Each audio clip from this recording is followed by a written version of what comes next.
Good evening, everyone. Hell's Unicorn here once again, and this is going to be yet another in the ongoing Bill O'Reilly drama series, or at least it's becoming a series now because the poor little crybaby just can't get it through his thick head that there's people out there that don't like him and aren't drooling over the opportunity to further stroke his ego by buying his stupid piece of shit books. I'll spare all of you any further Fox Irish accents because I don't think they went over pretty well in the previous review. This little talk I'm going to do is basically just me reacting to a crybaby who is calling for mommy because he's gotten a little bit back of what he gives people every night on his stupid primetime television show. Bill O'Reilly is the quintessential bully. Whenever he has his way, he's a big tough guy. When he has the advantage, when the ball is in his court, he is as confident, as pompous, and as arrogant as can be. But the minute somebody turns around and fights back, he turns into an utter panty waste. Case in point. Evidently, it seems that the ratings on Mr. O'Reilly's latest book, Killing Lincoln, have gone down into the gutter. He was at one point down to a 2-star cumulative customer rating on Amazon because of a lot of negative reviews. Now it's back up to 2.5 stars because I think he's had some of his lackeys from his home website come in here and try to inflate the actual numbers back up a little bit, although it's not really working very well. Now, I'm going to preface this by just saying one thing. I reviewed Killing Lincoln, and I didn't review it because of the horrible treatment that Ron Paul has received because of Bill O'Reilly. I trashed that book because it was a piece of garbage. It was not worth the paper that it was printed on. It was basically a 300-plus page worship session for a president that history has been a little bit too kind to. I'll just put it that way. Anything that I could say about Abraham Lincoln and about his tyrannical presidency has already been said by other people, so I'm not going to go into a long 45-minute dissertation about my problems with him on an ideological level and also my problem with his radical Republican Party, which was a good bit different than the current GOP. I'm instead going to provide links to Thomas DiLorenzo's lectures on the topic, since he is a bit more knowledgeable than me, and since he is the primary source for a good chunk of my criticisms towards Abraham Lincoln. Granted, J.L. Dabney, who wrote In Defense of Virginia in the South, and he was actually General Stonewall Jackson's pastor, is also a pretty significant source, and it's also a good first-hand account of the way things actually were with regards to the slave trade in America. A slave trade which was, while slavery was not being practiced very widely in Massachusetts, Massachusetts was still in the trade, so to speak. I mean, there weren't many plantations in Massachusetts, but there were plenty of boats going through the ports with slaves getting shipped down to good old Dixie. And in addition to these links to DiLorenzo, I'm just going to provide a link to the review I wrote. It's a humble 5-paragraph review, and it doesn't delve much into the content of the book because there's not really a lot of content to it. I mean, it's a description of the events that led up to Lincoln's assassination. There's not a whole lot regarding the actual motivation of the conspirators that wanted to kill him. I mean, there's a lot of conspiracy theories about that because most of them were tied in with the Roman Catholic Church. But nevertheless, I thought that it was important to point out some of the facts surrounding Abraham Lincoln's presidency because they debunk the myth that this man was some kind of demigod, which is what this book treats him as.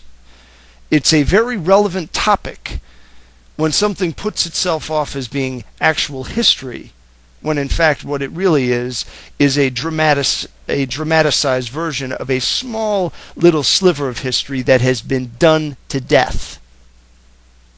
The actual rating of the review has to do specifically with the fact that this book has nothing to it other than the fact that Bill O'Reilly's name is plastered right on the cover, in larger letters, mind you, than the title itself, if you want to get an idea of just how massive Bill O's ego actually is. So I invite all of you to go over and to read the review. And you know what? Actually, I'm actually going to read the review for all of you, and I'm also going to provide a little additional commentary on it. Bill O'Reilly has never been much of a writer, be it his poorly conceived political commentaries, which largely mirror his pseudo-tough guy with zero content persona on television, or his uninteresting anecdotal experiences, which allegedly reflect real Americans. But until just recently, he was merely a neophyte with an opinion. With the release of Killing Lincoln, he has delved into the realm of historical revisionism, something that he regularly decries when anti-war activists reference alleged atrocities in more recent conflicts, particularly on the American side. Lincoln's alleged heroism and status as a national icon is disgusting, in light of the real results of his glorious reign in the image of the czars and the Japanese shogunate, which were his two principal influences, not the U.S. Constitution. Keep that in mind. Continuing. Ushering in more than a century of destitution in the South and the cultural destruction of the South's long-standing Presbyterian spirit, with the deaths of thousands upon thousands of young Southerners, to speak nothing for the horrid atrocities perpetuated by General Sherman with Lincoln's blessing, such as burning entire towns and plantations to the ground, in a sort of shock and awe meets blitzkrieg approach to warfare. Anyway, continuing. Perhaps even more disgusting is Bill O'Reilly's deification of Lincoln in light of the heavy contingent of poor Irish immigrants who were forced into becoming cannon fodder for Grant's proto-blitzkrieg warfare, particularly down in Vicksburg, making me wonder how he sleeps at night in light of his namesake. Anyone who has done serious reading, hell, anyone who has seen Gangs of New York knows firsthand the carnage that the war brought to New York, a city where the Union's chief enemy was its own citizens rather than the Confederacy. Instead of real history or even something attempting at pretending such a thing, what is delivered here is a tall tale in the grand tradition of Pecos Bill and Paul Bunyan, completely divorced from any level of seriousness and utterly insulting to the intelligence of anyone having the misfortune to read this waste of paper. For anyone who wants a real history of Lincoln and the Civil War, anything by Thomas DiLorenzo will suffice, and for a more accurate portrayal of the complexities surrounding the American slave trade and its history both in the North and the South, Robert Louis Dabney's, who he was actually alive during the Civil War, in parentheses, his book In Defense of Virginia and the South not only delivers the truth, but a mountain of facts to support it. If I want to read fictional fantasy, I'll take J.R.R. Tolkien or Jules Verne over this amateur windbag any day of the week. Avoid this book, and if you find it laying in the street somewhere, white out all the pages so no one else can be infected by its stupidity. Postscript.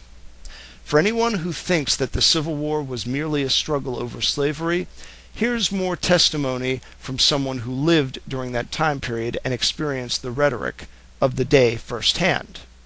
And the quote follows.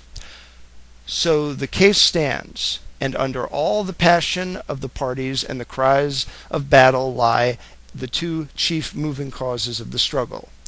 The Union means so many millions a year lost to the South. Secession means the loss of the same millions to the North. The love of money is the root of this, as of many other evils. The quarrel between the North and the South is, as it stands, solely a fiscal quarrel." Unquote. And that was Charles Dickens. Unlike John Stuart Mill and Karl Marx, Charles Dickens had a much more realistic picture of the actual struggle between the North and the South. It didn't have anything to do with slavery until towards the end. And the purpose for ending slavery was not a benevolent one. It was an entirely racist one in which Lincoln planned to ship all of the freed slaves either to Liberia, to Central America, or to Haiti. And on top of that, the struggle for the preservation of the Union was not some lofty, abstract idea of unity amongst a common people. It was all about money. Specifically, it was about tariffs, and that's covered in one of the DiLorenzo links that I have down below. So in closing, I'd just like to say this to Bill O'Reilly. I do condemn anyone either giving you a 1-star rating or a 5-star rating on this book if they are not explaining in an adequate fashion why that is. I have thumbed down every single review that is 2 sentences or less. As far as I'm concerned, the only people reviewing this book should be people that actually understand the history. That excludes almost everybody who has stroked your ego, and maybe about 75% of the people that are trashing the book. But from my standpoint, Bill, this book is a piece of garbage, and it's well worthy of the 1-star rating. And I will shout it from a mountaintop. So anyway, to the rest of you, feel free to view the links, especially the DiLorenzo material. This stuff is essential listening material. So until next time, with prudence to myself and benevolence to all of you, good evening.